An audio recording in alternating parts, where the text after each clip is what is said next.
produção brasileira de grãos deve atingir um recorde e chegar a quase 312 milhões e 400 mil toneladas na safra 22-23. É o que aponta o primeiro levantamento da safra de grãos divulgado pela Companhia Nacional de Abastecimento, a CONAB. A produção brasileira de grãos deve atingir 312 milhões 365 mil toneladas na safra 22-23. O que representa uma alta de 15,3% na comparação com a temporada passada, quando o país colheu 270 milhões 869 mil toneladas.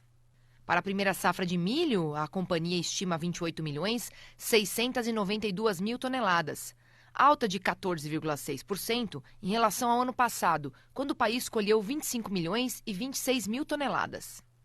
A produção de milho segunda safra deve ficar em 96 milhões 276 mil toneladas, alta de 12,4% ante a temporada anterior, quando o país registrou 85 milhões e 622 mil toneladas. Já na região chamada de Cealba, composta por Sergipe, Alagoas e Nordeste da Bahia, além de Pernambuco e Roraima, a Conab prevê a terceira safra de milho em 1 milhão 972 mil toneladas, 8,5% a menos do que o total de 2 milhões 156 mil toneladas da temporada anterior. Com isso, o Brasil deve atingir 126 milhões 941 mil toneladas na produção total de milho, 12,5% acima dos mais de 112 milhões e 800 mil toneladas registradas na safra 21-22. Para a soja, a Conab estima a produção em 152 milhões e 352 mil toneladas, alta de 21,3% em relação aos mais de 125 milhões e 500 mil toneladas do ciclo anterior. E sobre estes dados, nós vamos conversar agora com o diretor de Política Agrícola da Conab, Sérgio Desen. Boa tarde, Sérgio. Obrigada aqui pela sua presença no Mercado e Companhia. Boa tarde, eu que agradeço o convite. O que levou a Conab a estimar esses números? Quais fatores contribuíram? O primeiro deles é o ganho de produtividade. A gente vê que nós vamos ter um ganho de produtividade em muitas áreas, principalmente porque a gente vê que a gente tem notícia de que o clima está mais favorável este ano do que esteve nesse mesmo período do ano passado. Então, na região sul, onde já existe a cultura no campo, a evolução climática está sendo bastante favorável. Na região centro-oeste, as chuvas chegaram no tempo correto, que permitem o plantio da primeira safra no tempo correto, que dá a colheita e dá o plantio da segunda safra na mesma terra no período correto. Quer dizer, nós temos um horizonte até o presente momento muito bom para a produção. Fora isso, tem que destacar, o produtor faz a tarefa dele, absorve tecnologia, faz bom uso dessa tecnologia, está aplicando essa tecnologia, pegou os lucros das safras passadas, investiu em maquinário, em equipamentos. Quer dizer, é um ciclo virtuoso da agricultura brasileira. Certo, né? Com muita umidade nas áreas agora, em algumas áreas até está chovendo demais. Agora, diante, né, disso, quais são os desafios à vista que você enxerga para garantir a produtividade da safra? Continua sendo aí o clima bem o foco mais desafiador para o produtor rural? O maior foco é, sem dúvida nenhuma, o clima, né? A gente vê hoje uma condição de previsibilidade maior devido à evolução que o IMET teve, mas é sempre incontrolável, um fator que as pessoas não têm como controlar. Então não adianta eu usar tecnologia, eu fazer tudo certinho, se não tiver chuva. Então a gente sabe que os riscos existem.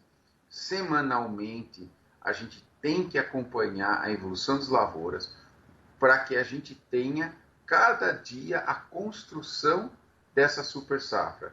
Ela se constrói a partir desse momento até o final de setembro do ano que vem, essa grande safra, quando se encerra esse período todo, esse ano agrícola, é o momento que a gente vai ter de começo, meio e fim da produção brasileira.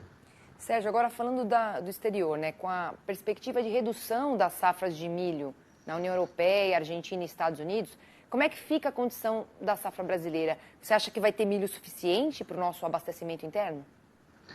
Olha, em primeiro lugar, é importante a gente destacar que nós, brasileiros, primeiro regularizamos o consumo interno e exportamos os excedentes. Sempre foi assim, não é só para milho, é para milho, é para as carnes, para tudo, todos os produtos têm esse comportamento. Agora, o que acontece? Diante desses cenários internacionais, é um ano onde tanto o produtor do milho quanto o produtor de proteínas precisa ter uma estratégia e um planejamento muito bem feito. Veja bem, pelo lado da demanda, a gente sabe que dentro dos fatores climáticos desse ano que está se encerrando, esse ano agrícola que está iniciando colheita nos Estados Unidos e se encerrando aqui, você sabe que teve problemas de ordem climatológica em várias áreas. Isso afeta de sobremaneira alguns produtos. Esse problema ele gera uma oferta menor. A guerra Ucrânia-Rússia não permite uma previsão de safra com muita assertividade. Então, são fatores que, pelo lado da oferta, geram incertezas. Né? Nós não temos esses números fechados dos Estados Unidos, não temos esses números exatos, nós temos estimativas, e são bastante assim, preocupantes, mas não exacerbadas. Por outro lado, você tem que analisar que o consumo também está enfrentando uma redução. Os Estados Unidos e a Europa, e mesmo a Ásia, estão fazendo uso de políticas monetárias restritivas. O que significa isso? Significa você aumentar, né, as taxas de juros, o que faz com que esses países reduzam o seu consumo agregado. Se eu reduzo o consumo agregado, automaticamente eu tenho uma menor demanda por alimentos, leia-se, proteínas. Isso afeta a demanda por milho e por soja. Então, é um mercado globalizado, tem os fatores de choque de demanda e tem os fatores de choque de oferta. Agora, ninguém consegue, com exatidão, aferir qual que está fazendo mais impacto. Então, é importante você acompanhar o dia a dia e você criar estratégias que permitam você acompanhar isso sem surpresas negativas. Agora, a Conab ela deve seguir realizando leilões para aquisição de milho no programa de venda em balcão. Quais outras medidas, Sérgio, a companhia vai trabalhar nessa safra para garantir acesso do produtor? Bom, o programa de milho balcão, que é um programa do Estado, do governo brasileiro, do Estado brasileiro, ele tem continuidade dentro de um programa, dentro de uma previsão que já está dada, isso já existe. Né? Agora, o milho balcão, ele atende uma camada da produção que é de pequenos produtores, são aqueles que estão em insegurança, que precisam desse apoio. Agora, o médio e o grande, o restante da produção, ele tem que ter informação, e tem que ter análise, previsão.